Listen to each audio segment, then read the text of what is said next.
Washington, AP, in an assessment casting doubt on U.S. President Donald Trump's goal of a nuclear disarmed North Korea, U.S. intelligence agencies told Congress on Tuesday that the North is unlikely to entirely dismantle its nuclear arsenal. Director of National Intelligence Dan Coats, in testimony before the Senate Intelligence Committee, noted that North Korean leader Kim Jong-un has expressed support for ridding the Korean peninsula of nuclear weapons and has not recently test-fired a nuclear-capable missile or conducted a nuclear test.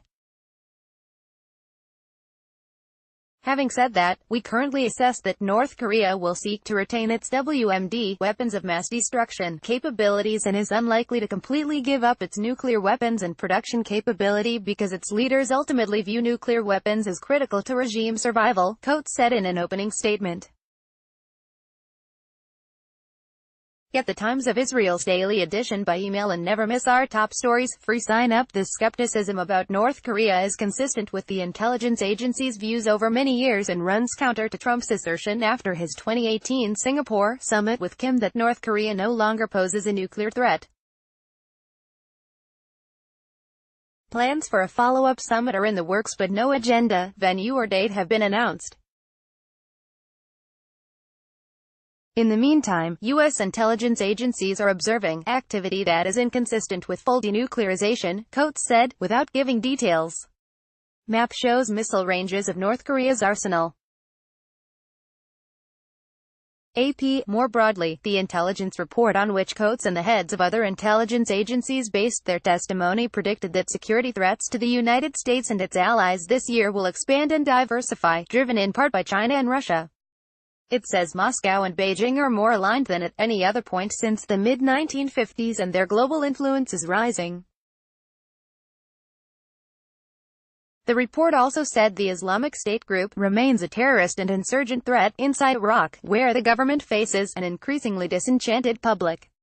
In Syria, where Trump has ordered a full withdrawal of U.S. troops, the government of Bashar Assad is likely to consolidate control, with Russia and Iran attempting to further entrench themselves in Syria, the report said. Asked for her assessment, CIA Director Gina Haspel said of as they're still dangerous, adding that they still command thousands of fighters in Iraq and Syria.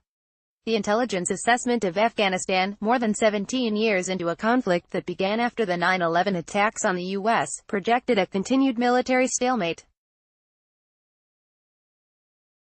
Without mentioning prospects for a peace deal, which appear to have improved only in recent days, the report said, neither the Afghan government nor the Taliban will be able to gain a strategic military advantage in the Afghan war in the coming year, if the U.S. maintains its current levels of support.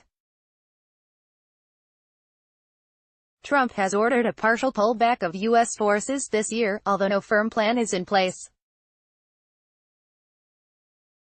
Coates told the committee that Russia and perhaps other countries are likely to attempt to use social media and other means to influence the 2020 U.S. presidential election.